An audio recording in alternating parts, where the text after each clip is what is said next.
Yep. Go. Go. What do you want me to do? You can introduce yourself. Hey, everybody, it's Tiny.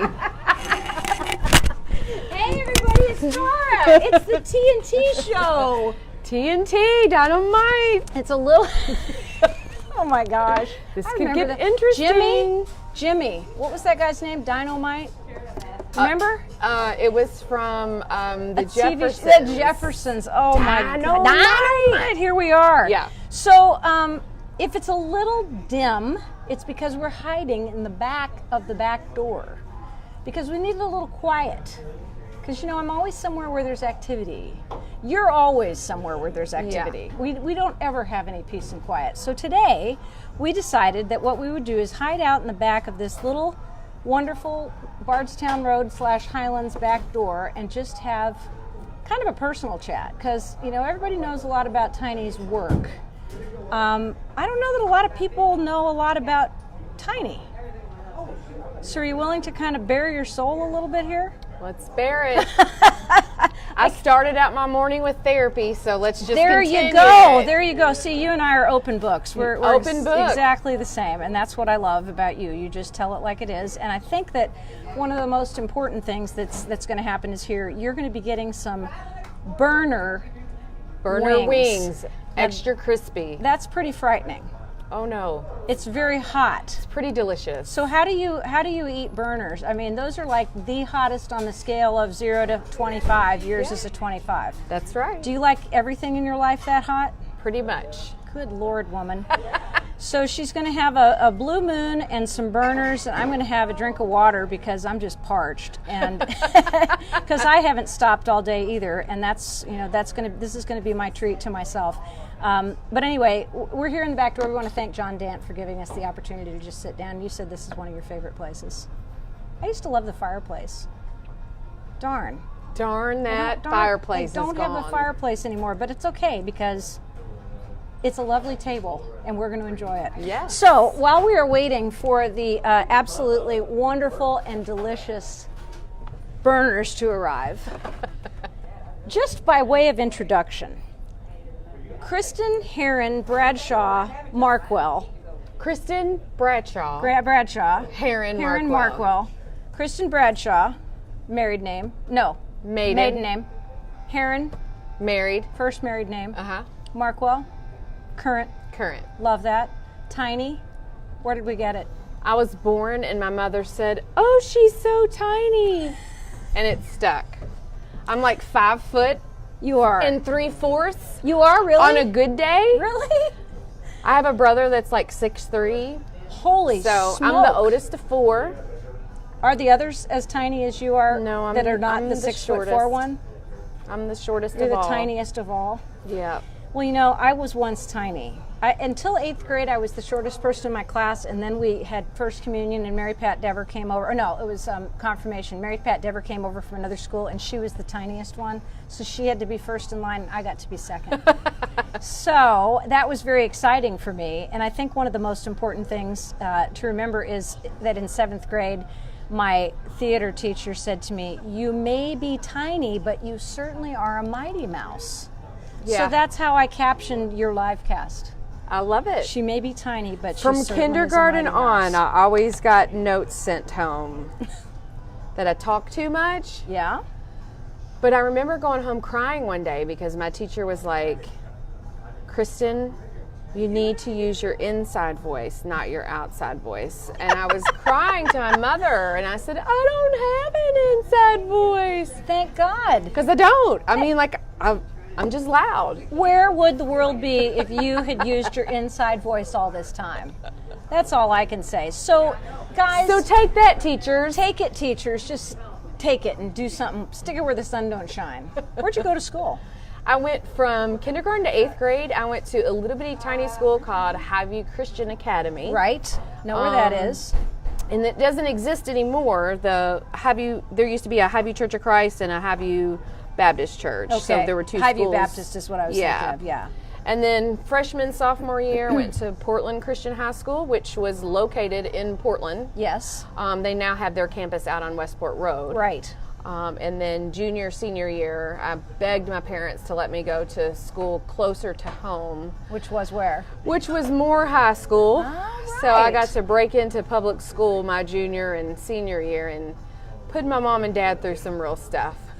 You had been in a fairly conservative Christian home, I bet, Yes. and you said to me that that was one of the things that taught you to love people and to meet them where they are, which is huge. Yeah. A lot of people don't really understand that. Yeah. They need to judge, and they need to get people to fit what they need them to be. You are not guilty of that. No. If you were to describe your growing up years, would you call them safe? Yes. What made it safe for you? My mom and dad are still married. I'm 45 years old, and mom and dad have been married for 46 years. High school sweethearts. That's amazing. Yeah. Mom was a stay-at-home mom our entire childhood. Dad worked 2 and 3 jobs. Me and my dad we started going to college together at the same time. Really? My mother got her GED the same year I graduated high school, so we got to share those moments together. That's awesome. Hey, thank you so some much. burner We wings, appreciate guys. you. There you go, girlfriend. Woo! Eat up. I think I threw a credit card up there somewhere. Oh, perfect. Okay. Just buy a round for everybody. No, don't do that. Please don't do Tara's that. credit card is on the house. I'm about to celebrate 36 years of sobriety, so we don't want to be doing that. No, we don't. We do not want to start And doing congratulations Thank on you. that. that. Did you say you were 35? 45. Oh, I thought you were 35. You look about 35. Don't these bags show it? No, the bags don't show it. So, and thank you for that. And the safety and security aspect of it, Tiny, is something that I think a lot of people really don't get anymore because my mother died a year and a half ago at 97. Daddy died 14 or 15 years before that, but they were together for 57 years. Yeah. And I had the ultimate security. Yep. And having her until I was 58. Right. That's huge. Right. And a lot of people don't have the opportunity to share their parents that long. Yep. Yep. The biggest, Meg Fisher Stone says, okay, I'm coming. I guess she wants some of the burners. Come on, Meg. Come on, Meg. Rebecca Lomar's watching, Vicky Petsy, Brian Cunningham. Glenda's here, Tracy. Glenda. Hey, we're glad to have you guys with us. Thank you so much for tuning in. This is Take It From Tara live on location at the back door with Tiny Markwell. And we call her Tiny Markwell because she is a force to be reckoned with, a force of nature. And we all know that she's in charge of so many different things. You wear many hats. Forgotten Louisville, founded about 13 years ago. Work at St. John Center as the lead outreach worker. Raise a family. Take care of family members who are currently undergoing some pretty serious things. Huge political advocate. As a matter of fact, you're heading to City Hall after this. Yes, call your council members, please, and ask them not to cut any community-based services. That will not do anything. If we're cutting community-based services, if we're going to lessen our police department and our fire department, we're putting already a group of individuals that are oppressed and in poverty and in need, and then we are also cutting our first responders, and it's going to be a disaster. And it'll cost us more than it will saving us. And then you'll be doing more work because you already were a first responder this past week, Right. as we talked about. And who knows whether we have a wonderful first response too in Louisville. Mm-hmm. But who knows whether somebody could have gotten to the woman who died of an overdose in the bathroom. It you took saved about her 10 life. minutes. Yep. So, Every minute counts. yeah. And a lot of times, those, I think that I heard them say they were proposing, someone was proposing maybe making cuts to like 8 fire stations here in our city. Most of the time they're first on the scene. Like when I'm Yeah, the fire truck. downtown. Yes. That's right. We can't afford to lose that. We can't afford to lose that. You told me that after you performed rescue breathing on the woman who died, literally died of the overdose at the Low Barrier Shelter the other night, and you hit her with Narcan twice, which for those who are not familiar with it is an amazing drug.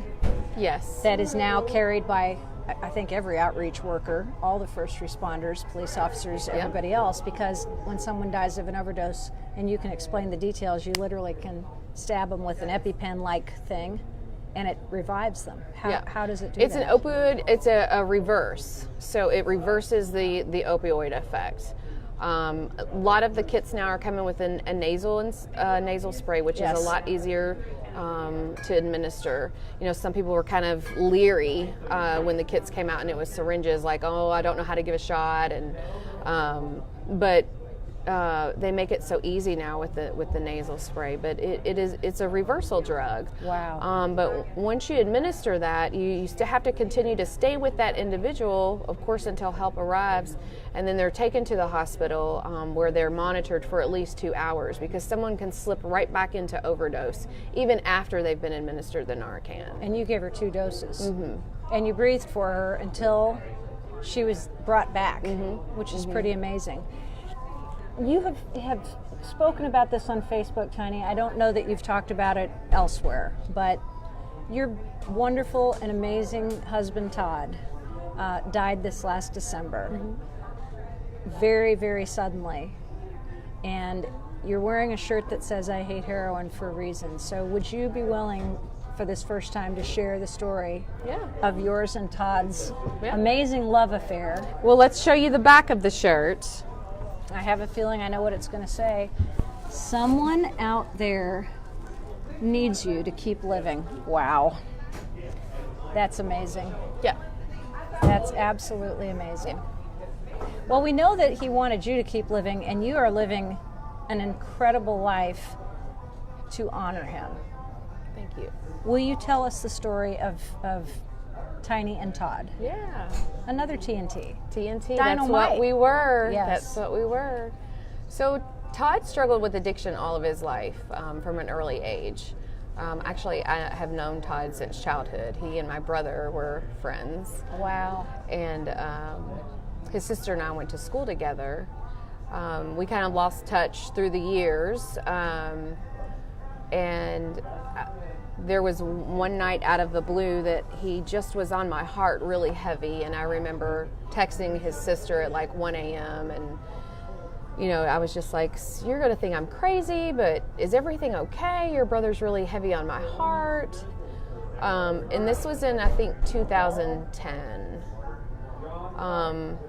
And so she asked if I could call her, and so I got up and I went into the kitchen and called her, and she told me that he had overdosed on heroin and was at University Hospital, and that the priest was there, and that they had called the family in, you know, to say their last goodbyes, and I was like, I'm on my way, and I hadn't seen him in years. Wow. And I remember just going there and being with him and the family, and just overwhelmed with a need to breathe hope into this family.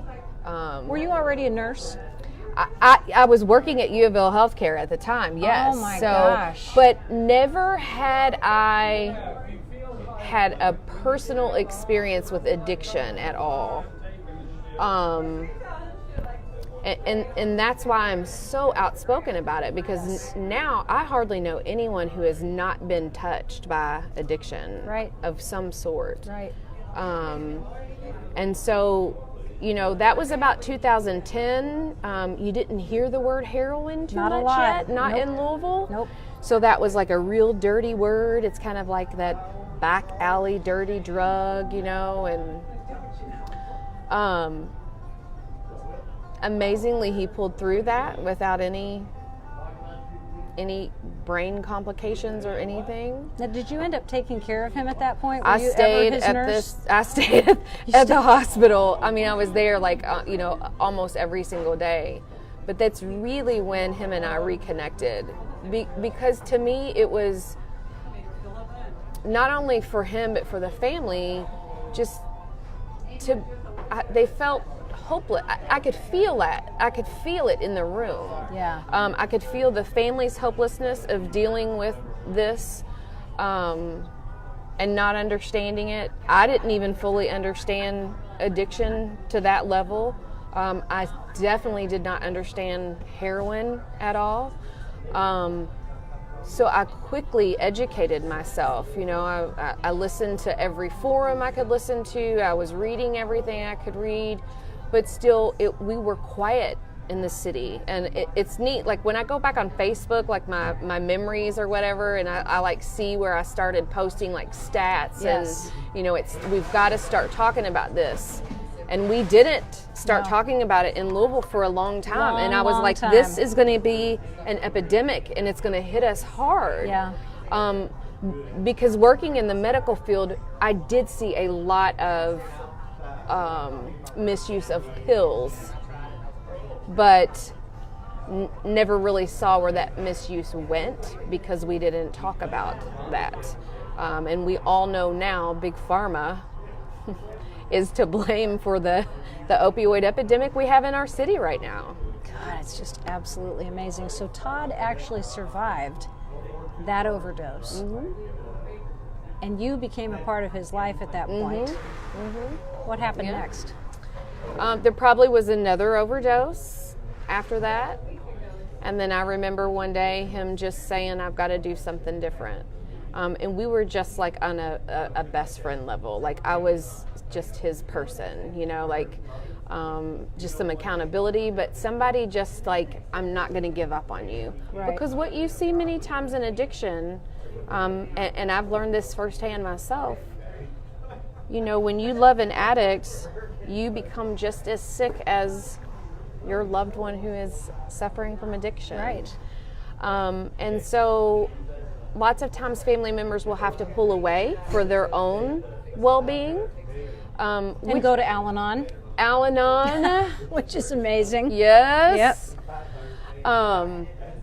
And then, you know, you burn so many bridges in life when you're in active addiction. Right. So that's another piece of why outreaches is so important to me, because I think, you know, if someone out there is struggling with substance use disorder and their family has had to cut them off or this tough love or whatever, there's got to be a safety net, and I want to be that safety net, because that person still needs to feel like they're loved and that they're cared for. And many times with substance use, you know, there's that hopelessness. Right. And everybody's given up on me, the self-worth is gone, the labels that we give people that struggle with addiction create so much shame and guilt, which creates such the vicious cycle, you know. Well, that's why you said you're hope dealers, you know, and you don't let people use language that defines them. Right, right. An example, and we've talked about this on Livecast before, of the street count morning when you were talking to young Mariah, who was in a tent in the throes of addiction, and she was injured, and she was calling herself all kinds of names, and you were saying, no ma'am, that's not what you are. Right. You know, like we don't say people are mentally ill, we say people have mental illness. Right. People are not drugging. Right. They have substance abuse disorder. Right, right. And people don't really think about how damaging those terms are, or those labels are. Yeah. Even the word, I like to say substance use disorder instead of substance abuse disorder. Wow, yeah. Because when you hear the word abuse, that's negative. Yeah. You know what I mean? Yeah, it's kind of like saying committing suicide. Committing is a word. Exactly. As opposed to suiciding or taking one's life. Exactly. That's amazing. Yeah. Just that little tiny turn of a word. Yeah. Makes all the difference between what we call person-centered language. Yes. Yes. And judgmental language. Yeah. Yeah. So you went through a second overdose. He got clean. Yep. And what was the process that you went through to deal with yourself? Because, you know, it's everybody who's ever been involved in a relationship with someone who's had any kind of addiction, whether it's a relationships addiction, drugs, alcohol, sex, gambling, whatever. Everything becomes about them. Yeah. And then you have to jump through all of the hoops, and you have to constantly be on alert and in fight or flight mode. What did you do to recognize what you needed to do to take care of yourself? What steps did you take? Al-Anon, absolutely. Yeah. Absolutely, because you turn into a codependent person whether you want to or not. Yeah. And my personality type is caretaker. And so I had to learn that his recovery was not anything about me. I couldn't request it. I couldn't force it. I couldn't demand it. Yep. I couldn't even want it for him. Yeah. And you just kind of have to know where to draw the line in the sand.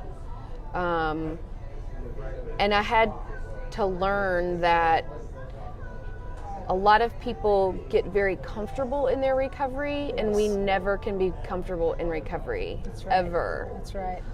So whatever your method of recovery is, whether that is a 12-step program, whether that's abstinence-based, whether it's medication-assisted treatment, you can't get comfortable in that. Vigilance is everything. Yeah.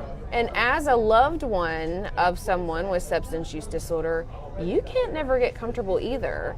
And, some people because it's your recovery. It is. We're all in recovery from something. I mean, in Al-Anon, you work 12 steps as well, Yes. So the biggest challenge for me in all of that was, and especially now, because he has passed away, is I can't own that. I can't have any, I cannot take any self-blame in any of that. And that's very hard for me not to do. Right. Which is why I am in therapy right now. Yeah.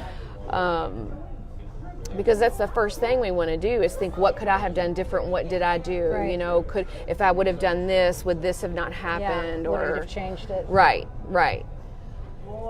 So that's something I'm very thankful for that I learned in Al-Anon, and it's something that I have been able to hold on to, is that I'm not responsible for his behavior or anyone else's behavior but my own. But so through the years, I really had to educate myself on what this drug was and why was it different from the other drugs. And, no one that is using heroin starts out sticking a needle in their arm. Unfortunately, it could be your kids at home that get in your medicine cabinet. Parents, if you have opiate prescriptions in your house, do not have them where your children can have access to them. So we're talking like OxyContin, We're hydrocodone, talking all everything, that kind of stuff. a Tylenol 3. It could start with a Tylenol 3, and God. somebody was telling me the other day they went to get their wisdom teeth taken out and they got sent home with 40 Percocets. And I can't believe that. I've seen that happen before too, where people just have the tiniest procedure and suddenly they've got, a month's worth of pain medication. Right. They might need pain medication for 2 days. Right. That is And I know crazy. when I speak out about this, sometimes I hear a lot of people getting angry about it. But the people that need the pain medication can't get easily access to the pain, and I am not trying to take away from people that need it. No. I have a sister that was just diagnosed with brain cancer and had brain surgery. I have a mother that just had a mastectomy for breast cancer. Pain medications have their place. They're essential. They are essential. We have to be smart as consumers. Right. Physicians need to educate their patients when they're giving medications. What could be habit forming? What could it? I remember when I broke my leg. I had 2 weeks worth of pain medication, which I needed. When those 2 weeks were gone, I had a physical withdrawal from that medication. I was having night sweats and stuff, and I'm thinking, gosh, this is what somebody goes through when they're dealing with a withdrawal. Bad. Yeah. So, and that was just a 2-week script. So if you can imagine, someone who is using opiates every day, we use the term being dope sick, if they're having opiates every day and then they don't have it that next day, or within hours they're starting to feel dope sick, and that could be everything from diarrhea to leg cramps to restless legs to nausea, headache, sweating. It's just it's miserable. Did you feel things changing with Todd? At any point did you feel like there was a shift, that you knew that his recovery was in jeopardy? Absolutely, I did. And we talked about it. He had been struggling with back pain, chronic back pain for several years. And, this will probably touch quite a few nerves for some people, especially in the medical community. But this infuriates me because our medical community needs to be educated. When you're treating a patient that has let you know that they have struggled with addiction in their life or that they are in recovery. So he went to a physician and was being seen for back pain. And you've got to go through all the hoops before you can even get to a specialist. It's like, you come here and we're going to try you on this, we're going to try you on that. And he was just like, just tell me what's wrong with my back so I can get it fixed. Right. Well, he ended up with a prescription for Klonopin, which is a benzodiazepams for the non-medically inclined. Who gives benzos to someone in recovery? Highly addictive. Highly addictive, and he had a relapse within days. So I'm angry at the medical community. I know I can't place the blame solely there because as a person living in recovery, he knew better, but I also know that he wanted relief from the pain that he was in. Right. But it infuriates me that a physician, that's medical malpractice to me. Yeah. Within days. He had 5 years of recovery. That's the toughest part, is knowing that someone has trudged day by day, sometimes minute by minute. I mean, I know folks who have to go to 4 and 5 meetings a day to keep that addiction from reclaiming their lives. Right. And then there are people who are blessed who have the desire to use or to drink removed. Yep. And they don't have to, go through that particular hell. But for the people who are so profoundly affected by drugs and alcohol, it's just a second by second survival. It is. And to lose all the ground that you have gained because of an error like that, an error in judgment on the part of the prescriber, as far as I'm concerned. I can't even imagine how that felt. Yep.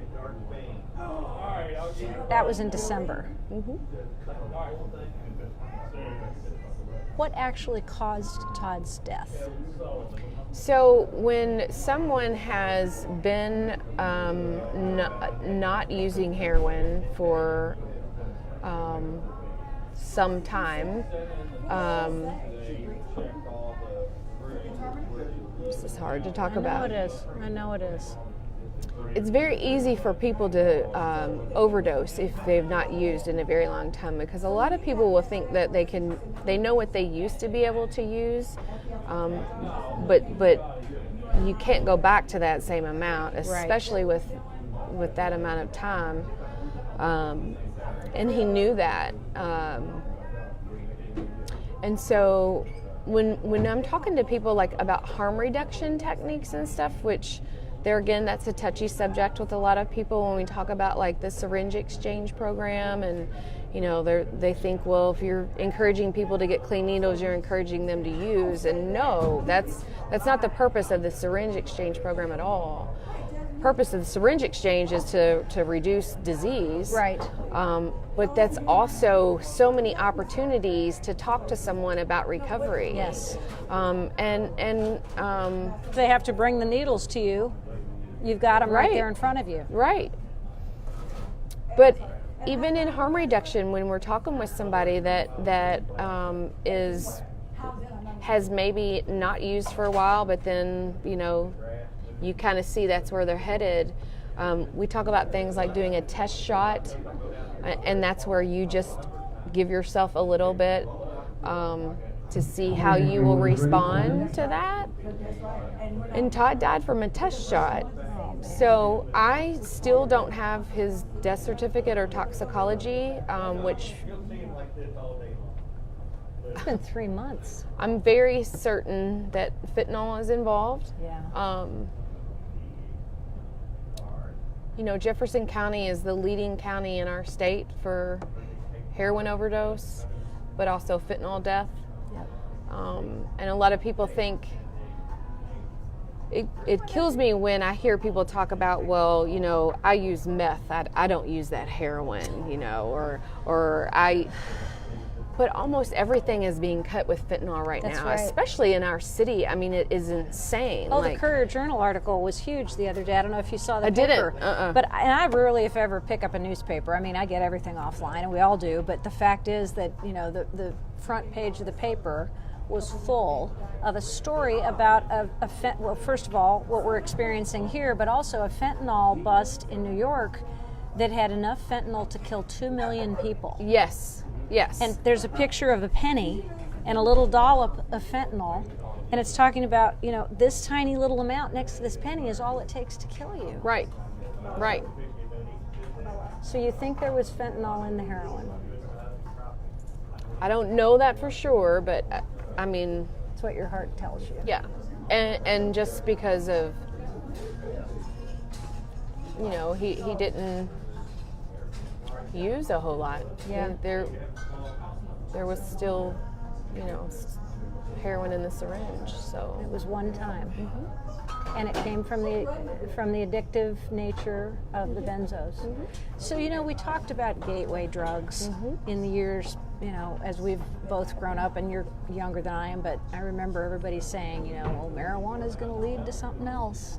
And then there were years when people said that's ridiculous, marijuana is not something that leads to something else. And I think the tide is turning because I think that somebody said that they're actually using fentanyl in marijuana too. it's in everything. I mean, Which is terrifying. even like we see a lot within on the streets with those experiencing homelessness, like with spice right now. Yes. There is fentanyl in the spice right now. Will you tell people what the spice is? Because a lot of people hear it talked about, but they don't have any idea what it is or what it's composed of. Spice, when it first came out, was sold in like gas stations, like a little packet of like potpourri, and then, you know, it was supposed to be like a synthetic marijuana, but they could get away with selling it because it would say like not for human consumption. Like you could sell it like a bag of potpourri. Oh my God. I couldn't even tell you what the chemical makeup of it is now because it has changed Yes. over and over, so you don't even know what you're getting from day to day. And I don't think that there is enough data out there to even explain what the long-term effects are going to be. I see the effects of it daily and what it does to individuals. What does it do to someone? They smoke it, they call it a stick, like that's the street term for it. And they smoke it like they would be smoking a joint or a blunt, or and they get, I mean, almost immediately. I have sat and watched, you know, one person hit it and immediately drop to the ground, and they just nod all the way out. So it's scary when we're doing outreach and we see someone who's in a heavy nod, because to me that screams opiates. Yes. You know, so I'm stopping. I always say I'm stopping to do pulse checks along Jefferson and Jackson. Yeah.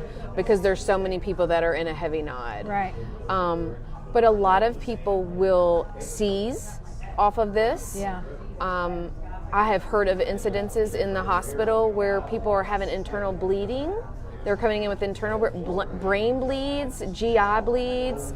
And can you imagine having these things happen when you're out on the street? Exactly. And you may not have access to medical care?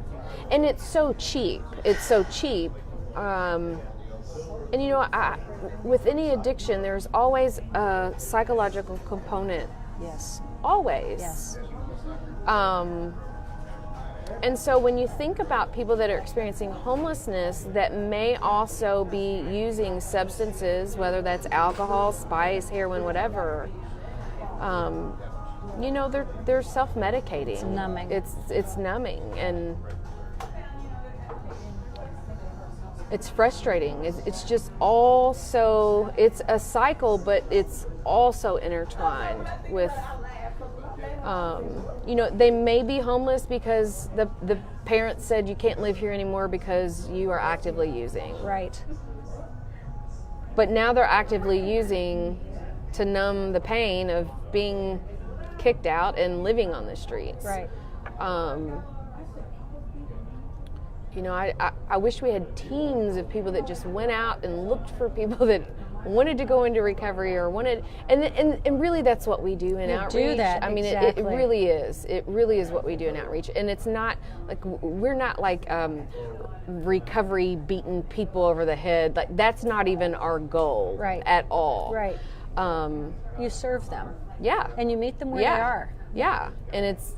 When you build that relationship, then you can build that trust, and then, the lady that I did CPR on the other day and administered Narcan, she's, I just left. I stayed with her at the hospital until she was released, and I just said, I'm here. How old was she? Whenever you're ready, I'm here. She is in her 30s. She may be in her early 40s. Wow. I would say early 40s, because I do know that she has a son that is early 20s. Wow. Yeah. So we're not talking about a kid. Right. Who's just kind of experimenting. Talking about somebody who's been using. Yep. I can't help but think when you told me you actually felt like you had a little bit of a PTS moment after administering those rescue breaths, I can't help but think that it had something to do with that realization that you were saving this woman's life and you fought so hard to save Todd. Mm-hmm. And the power of the medications, the power of the heroin were just overwhelming to him. Yeah, I wasn't prepared for my emotional breakdown after that day. Right. Because when you're put in a situation like that, you just, you go into first responder mode. Right. And I just did what I knew I needed to do. And I just remember thinking, God, please don't let her die on my watch. Like, please, no.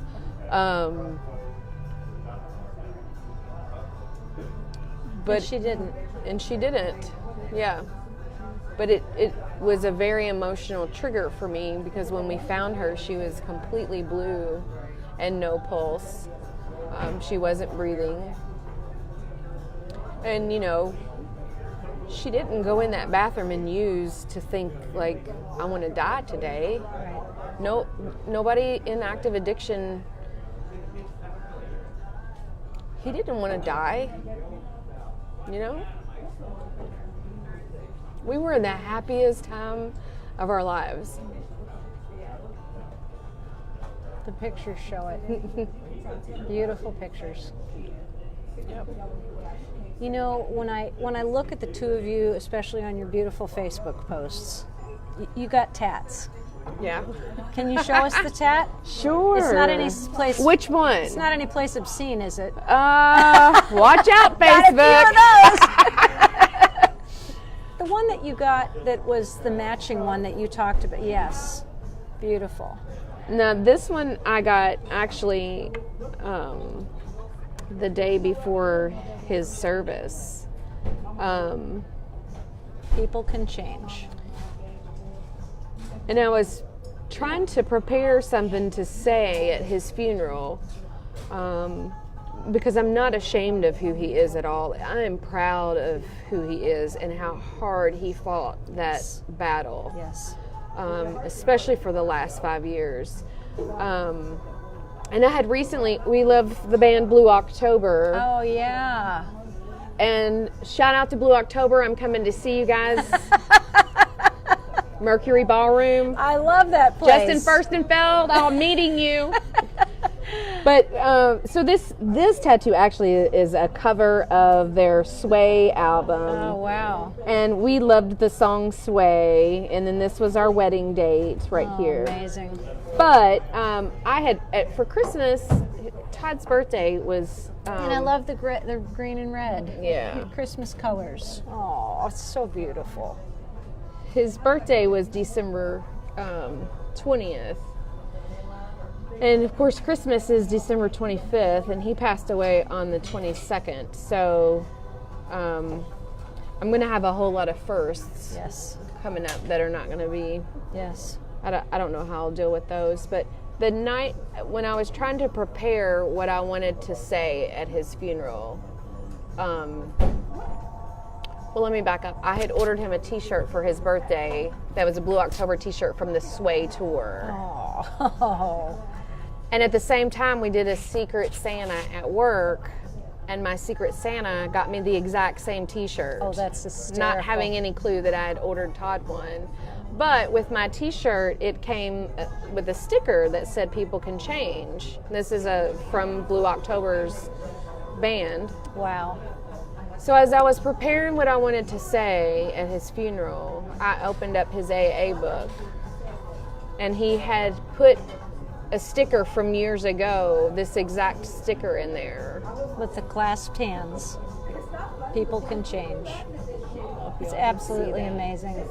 It really So I is. called up my boy Travis King at Prophecy Inc. here in the Highlands. The very best. Gratuitous self-promotion for you, Travis. Yes. Good job. But Travis and his wife Juanita are special friends to Todd and I, and Travis and Todd had many conversations as we would go for our mini tattoo sessions. I have more. I have a Johnny and June tattoo because if you follow that story, I was his June for sure. Kidding. I was on the porch with the shotgun shooting the friends that weren't. I wasn't really shooting anybody, but if you've seen the movie, Verbally shooting them. So, yeah, we shared a lot of things like that together that we loved, and I do remember a time he'd had a motorcycle accident in 2016 and injured his leg real bad and ended up with something called compartment syndrome. Right. So he had to have major surgery on his leg. So he was in the hospital for over a month. Yes. And that was very scary. Yes. Because, of course, you're coming into a hospital, you're having major surgery, you're given narcotics. Yep. You know, you're doing wound changes every day. I mean, so we're talking a month's worth of IV and oral heavy narcotic drugs. And I had to fight like crazy to have a meeting with the medical team. What are you going to do for us when we get discharged? Yes. What is your plan? Yes. He is a recovering heroin addict. He has had morphine, Dilaudid, Percocets, you know, all of this for a month. What's our discharge plan? So, you know, they're kind of looking at me like, what do you mean? You're going to go home with, you know, a couple prescriptions? And I'm like, no. Like, he's going to need to go somewhere that will properly wean him off of these medications. I mean, look at you. You had withdrawal after 2 weeks from breaking your legs. Absolutely. and I don't And have you didn't that. have an addictive personality. Right. So, you know, they were like, okay, well, what we can do is get him set up with a pain management physician. And I'm thinking, okay, well, that's a plan. Yeah. We get sent home with 2 weeks worth of scripts. We get sent to a specialist for pain management. If you all know Todd, he was covered in tattoos and backwards hat and full of swag. So he looked the part of what people think someone who suffers from drug addiction looks like. We walked into that pain management office, filled out all the paperwork. We were referred from the surgeon's office. He was very open. The physician came in and he said, you know, so you've struggled with addiction before? And he said, yeah, you know, I have X amount of years of sobriety. And he was like, well, you're too high risk for me. You're too high risk of a patient. Wow. High risk because he was honest with you. Yes. We're here for help for the right way to get off of this medication without a relapse, because I knew a relapse was inevitable. Yes. thank God for your medical background. Just think about it. Think about that. You had think 2 about more the years. average family member that Can't doesn't know how to advocate. Can't even. But that was a disaster as well. So, you get turned away from the doctor, you go back to the primary care who says, well, I can't continue to write these medications. You only were given a 2-week script. So now what? Because now it's going to be everything is gone. I mean, that was one of the most terrifying moments of my life in trying to convince. Here again, I'm trying to convince the medical people that do a great job of treating people who are sick, but don't have the understanding of the disease of addiction. Yeah. Nor listening to concerned family members. I'm going to go home and I'm going to have to buy a lockbox and I'm going to have to lock up these meds and I'm going to be the one dosing them out and I'm going to be the one that's catching heck for not giving it too soon. Yes. And that's exactly what happens. Exactly what happens. This is such a cautionary tale, Tiny, for people who are listening. And we're doing our wonderful profile today because this woman just inspires me and so many other people. You saw the Facebook page that said, she's my hero. She's my angel. She's you just are a bright, shining light to so many people, not only in your outreach work in the community of people experiencing homelessness, but you also are to your friends, because those of us who have, and I have only known you for a microsecond in time compared to your friends who've been with you in outreach for a dozen years or more. And I feel so blessed to have, even that little tiny bit of time, because tiny, haha. But, your friends just adore you and they look up to you and you're a leader. And that's what we need in this world. We need positivity. We need leadership. And as I said, cautionary tale, because you don't know. I mean, I remember I was in the hospital last June for sepsis from a UTI, and I had no one in my family here. Nobody was here. Mm-hmm. Thank God I had friends. Mm-hmm. Thank God I had people who cared enough to come and check on me and make sure I was okay, because you don't really dare go to the hospital anymore without an advocate next to you the whole time. And that's not an indictment of our medical community. Right. It's just a fact. There's so many sick people, and they're so sick. Yeah. That you really need to have somebody just advocating for you. Let me read you a couple of the things that are being written here, okay? We're going to say hi to a few people because they really want you to know that they're watching. Al Mayo, famous Louisville newsman. Maria Miles says, hello, beautiful ladies. Tina Moll is watching. David Pate, Tommy Richardson, Amber Clark, Amy Hagan, Rich Smith, Hugh Fauché, Bev Wethington. Arthur Miller says, great guest. Thank you. Tracy Sproul said, nobody should have, and she's a dental hygienist, nobody should have 40 Percocets for tooth extraction. No, they shouldn't. And they do. No, they shouldn't. Our dear friend Beth Buster is watching from My Dog Eats First. She's the one who said my hero. Jonna Craig, Kevin Hale, who we were on his podcast. Yeah. Kevin says, some of my face ladies, keep doing what you both do, much love. Did you mean favorite? Did you mean favorite, really? Or face ladies? Face ladies What's is nice that, too. Connie Leonard from Wave 3 TV. Jason Ashley Gardner. Oh, see, it meant fave. He says some of my fave. We are your fave and your face ladies. We just want you to know that. Rebecca Eves from the Arrow Fund. Glenda says, sending you big hugs and love, Tiny. Thank you, Tara, for putting your story on. Absolutely. Jeff Gill says, see, you guys, this is so nice of you. You're saying you're my favorite ladies and you're two of my favorite people, but really it's all about her today. Thank you. So, Jeff Gill, you are one of my favorite people. Stephen Fonte, Melissa Fox, Cecilia Kelly, Kara Ricketts, Leslie Hansford, My Dog Eats First, Don Birch. See, Don Birch from Quest Outdoors is playing a role right now because you've been on 2 live casts in a row that he's been on. Okay, Dawn. Dawn, we're coming for you. Tara King, Trudy Johnson. Here's what Patty Lawrence says. A real love story.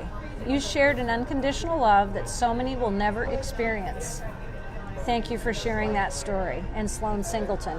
So, you did have a remarkable love story, and to me the tragedy is you had 3 months of married life before Todd's death, but you had many, many years of love and caring, and you said you'd known each other all your lives. And I guess the question comes that people always want to ask, with such a terrible thing as addiction, as the third leg of the stool in the relationship, how do you know whether it's something that you can actually do? How do you know whether that is something you are strong enough to overcome, to stay? Because so many people will go. Somebody asked me the other day, like, if you knew that this was going to happen, like, would you have gotten married? I would have gotten married a long time ago. I knew addiction was part of his life. I mean, loving someone that suffers from substance use disorder is like loving someone that suffers from a form of mental illness, depression, diabetes, heart disease, absolutely, colon cancer. Right. They're all the same. Right. And I mean, marriage is in sickness and health, and good and bad times, and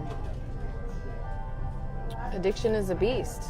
And ultimately that was his battle to fight, but I was honored to be alongside that battle and watch him fight that battle every day, because it was an everyday chore for him. I mean, he would have days where he would say, if he was feeling off, I'm like, babe, what's going on? And he would say, I'm an addict and I can't find relief, or I can't relieve myself, knowing that the relief that he needed or thought that he needed would destroy him. You have continued to honor Todd after his death through so many ways, in so many just day-to-day things. And one of the things that really touched me is that you've created a t-shirt. And that t-shirt is available for sale, and it's going to actually go to the Forgotten Louisville, which is the homeless outreach you founded 13 years ago. And I know Todd was a huge part of it.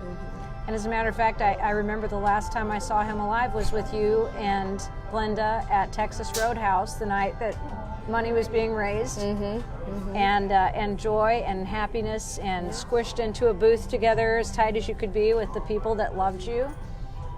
And so this is a pretty cool thing that you're going to be honoring his name, and the t-shirts are available for sale. So we raised over $600 with those t-shirts, and with that money specifically, I wanted to have not just for resources for the Forgotten Louisville's homeless outreach, but for individuals that can't afford to get into like a sober living home. Louisville has so many resources for recovery. Yes. We don't have any long-term residential programs here. That's right. Or if we do, you have to have good commercial insurance or cash. So with the population that I work with, and the population that I love and serve every day, many people I can get into detox easy. That's a 5 to 7 day thing. Right. They're going to detox and go straight back to a homeless encampment, and more than likely begin using again. Right. Because they can't afford to get into a sober living facility. So with that money that was raised from those t-shirts, that's what we're going to use that money for. And I just had the opportunity of doing that on Friday. A gentleman came in and just came straight from detox. To St. John's? To St. John's. He went to CARC for detox, previously JDAC. Shared with me his story about, burned too many bridges with his family. Really wanted to get in somewhere, but he had no money. Right. And there's a lot of halfway houses in our city. Yes. But a lot of them that don't hold people accountable. And there's a handful that I trust And so I called one. They had an available bed. It was going to be $160 to get him in the door, $80 a week. But they would give him 2 weeks to get a job to start paying the $80, but he's got to have that $160 to get in the door. So I shut my office door real fast and I said, here's the deal. Can I write the check for him? And Aww. The guy said, you must really believe in this guy. And I said, I believe in second chances. Yes. And so I was able to pay to get him in there. $160 of the $600. Yeah.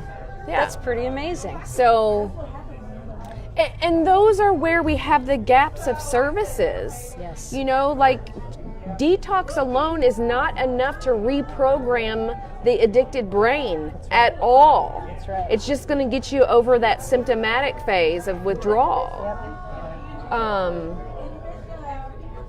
So that's where our city can do better. You know, the first question that is anytime I'm looking for long-term recovery for somebody, it's what kind of insurance do they have? Yeah. You know? Yep.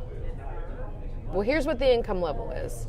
And now our Medicaid is being threatened, which is right. And Medicare as well. Right. I do believe that Landmark is getting ready to open up a Medicaid long-term recovery program. Yes. So as a matter of fact, they just came down to Bridgehaven to talk to us about how we could refer to each other because we have two different populations, but it's all integrated. Yeah. You know, mental health, physical health, emotional health, right. sobriety, all those things have to be treated together. And it does. It really does. And that's why detox alone is not enough. That's right. You know, so getting somebody into sober living and plugged into whether it's a 12-step program or an MAT program or whatever, you know, having that the constant accountability, but also that sisterhood or that brotherhood, and then somebody that's dealing with the psychological side of addiction, right? And that's, we lose that piece. You know, it's just a choice. Yeah, that's the part that just absolutely kills me. When people say that, or it's just a sin. Just ask Jesus to forgive you and it'll go away. I think you would probably know better than many because of the upbringing you had that Jesus said to love one another. Absolutely he did. Not judge one another. Right. And not point fingers and not call names. Right. And to embrace the poorest of the poor and the sickest of the sick. Mm-hmm. And that's what you do every single day. So I promised you that I would not keep you beyond an hour because now you have to put on your Supergirl cape and race off to stop the city council from making a bad decision about community-based services, and I know that you will have something to do with that. For the benefit of people who may not have ever tuned in to a Take It From Tara before, or who have never met you before, or don't know anything about homelessness, the Forgotten Louisville is an outreach organization that's grassroots, boots on the ground, going out to serve people in the camps, under the underpasses, by the bridges, any place in the shadow of the grocery store, any place where people are living that is not in an established shelter. The Low Barrier Shelter, which was set up just before Christmas down at Wayside Christian Mission, has not quite met expectations. So we have lost, I understand, a number of people who had been brought in to the Low Barrier Shelter, which allows pets, partners, and possessions, and can also accommodate folks who are struggling with using of a drug or alcohol that might keep them out of a standard run-of-your-mill shelter. So I don't know what the solutions are. I don't know that anyone knows what the solutions are, but you have created some very, very good paths. How can people get involved with helping you do what you do? Give us some solid, concrete examples of how to become a part of what you do. Well, the easiest way is to reach out through us on Facebook, on the Forgotten Louisville's page. You can send us a direct message that way. You can my phone number is listed on the Forgotten Louisville's page, so you can call me directly. You know, whether your passion is dealing with the homeless crisis or the addiction crisis, Both of those are my mental health crisis. Yeah, I mean, it's so, you can't talk about one without talking about the other. It's just so intertwined. These are the national emergencies that I want to talk about. Right. I mean, crises of homelessness, addiction, and mental health. Right. And people, it blows me away when people think, this doesn't affect me. But, oh, yes, it does affect Absolutely. you. It has affected our entire city. And, it makes me very nervous when I think about, the amount of runs that our first responders have to make for an overdose. That's like, right. It makes me nervous because I'm afraid they're going to get jaded and not come. Or that your mother, father, sister, brother, daughter, son, cousin, best friend could be lying on the street having had a terrible car accident, and the first responders are tending to their 5th overdose of the night, which does affect you. Right. Because it could prevent your loved one, Absolutely, or yourself, absolutely, from getting the kind of treatment that you need to save your life. Right. And addiction knows no gender, no dollar amount, no neighborhood. Not discriminatory at all. Not at all. And people they when they hear the word heroin, they think about that ugly back alley, and I'm like, this happened to me in my home, It's everywhere. It could happen to anyone. And so we've got to do a better job of educating ourselves, our children. I remember my daughter doing a paper maybe in 8th grade or something about addiction, and the teacher being very concerned why she would know this information. And I'm like, well, why aren't you teaching it? Yeah, exactly. Exactly. And I want my kids to be educated at Yes. and that is one thing, they're 26, 19, and 17 now, but, nothing's been hidden from them. This is all, addiction is a family disease. Yeah. But I don't like to put so much emphasis on the negative of it because, underneath all of that is a human being. And, Todd and I's relationship began with me seeing someone that needed some hope. And, We continue to deal in hope, too. It's been very therapeutic for me. I mean, I told my boss the other day that there's no way I could be dealing with what I deal with emotionally every day unless I worked where I work, because not only am I surrounded by people that love me and care about me, but Todd was in the same line of work. He was a peer support specialist, and he worked with individuals experiencing homelessness, and his last day of work he was taking somebody to recovery at the Brook. I mean, he loved what he did, and so I'm also surrounded by people that loved him, and I get to hear stories every day about how he touched their lives, and all of that is very healing for me. What a great gift. So, I know a lot of people feel shame and guilt, and that's why the words that I said, I don't even know how I had the strength to speak at his funeral and speak on what I spoke on, but I did it somehow. I don't know how, but I did it. And it really is because I'm not ashamed, and we shouldn't be ashamed. That's right. We need to hold a light over it and talk about it. And right. Well, battling the stigma on all those fronts, Tiny, is one of the most difficult things that we can do. And we who advocate for people who are suffering from substance use disorder, from mental illness, from homelessness, anything that creates barriers to living a quality of life. It's just such a challenge in so many ways, and people who have not been near it or experienced it themselves have a hard time understanding it. Right. So that's why I invite you today. People say, what can I do? What can I do? What can I do? This is what you can do. And we want to thank Daryl Shelton for tuning in, Robin Ash, Tommy Miller, Chan DePero. Amanda Penny says, really heavy stuff. Thank you for sharing your story. It is heavy. It is really heavy, and I knew that it was going to be. And that's why I appreciate you being, once again, brave enough to say it and to talk about it. Well, there's power in our story. And, you know, I tell people that all the time, but I'm learning that myself. Yeah. Every day. Ann Arnold sends her love. Tracy Sprouse says, thank you, Tiny. Sheila Bishop. Liz Matley, thank you guys so much. We got to go just when we're getting warmed up. But she's got to go to City Hall. I got to go to City Hall, and I've got to eat my burner wings. Thank you.